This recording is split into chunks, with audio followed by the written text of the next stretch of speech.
ते जनावर आहे शेवटी रे. विषारी आहे ना. तोंड त्या साईडला आहे तिथं. तिथून दिसते आतून तोंड.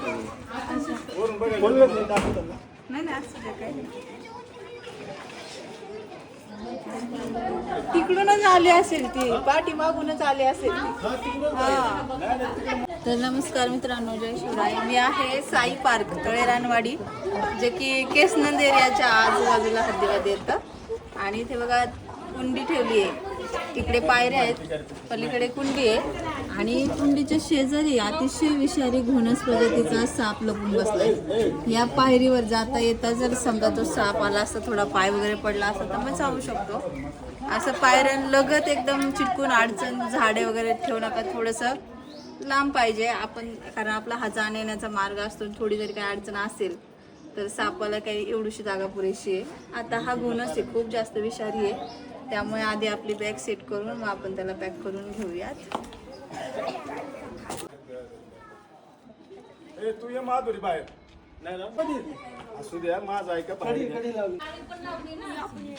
नाही नाही, त्यापेक्षा तू बाहेर येऊ शकते. ये आता. नाही नाही राहू. ये दार. भेटा देऊ तुला. इथं बसले होते सगळे, तिकडून आला अचानक इथं पायापाशी सगळे पळाले. नाही ते पिशवी. केली ते आपण पॅक करू त्याला.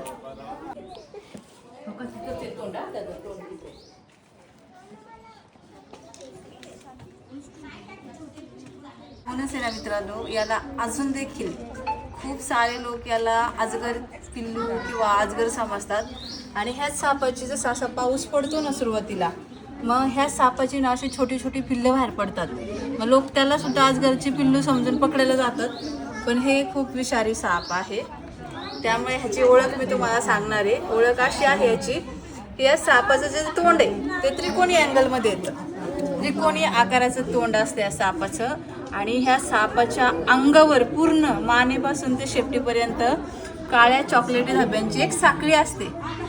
आणि पोटाच्या दोन्ही बाजूला सुद्धा तसेच काळे गोल गोल गोल गोल धब्बे असतात. आणि पोटाचा जो खालचा भाग आहे तो पूर्णपणे पांढरा. हे आहे घोणस. अजगर समजू नका याला.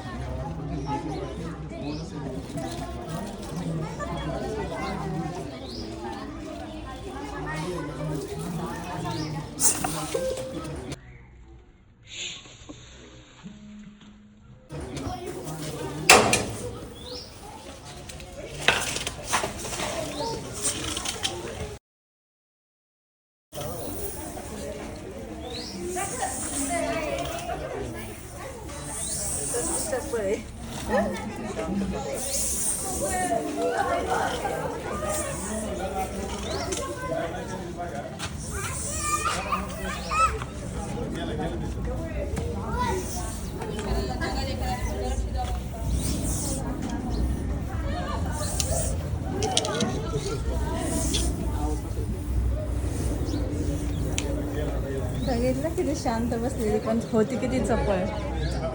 घोणस सापाला शांत समजणे चुकीचं आहे.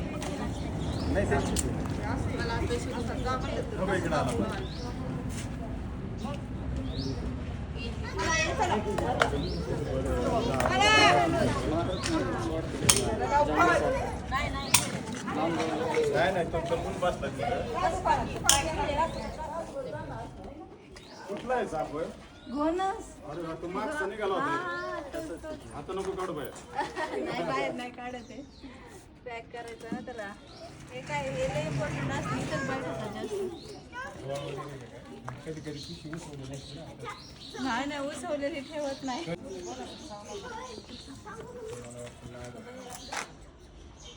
झालं पॅक. नाही कुणाला आताच बोला. जास्त अंगाला पडलेलं आहे तुझ्या फोटो.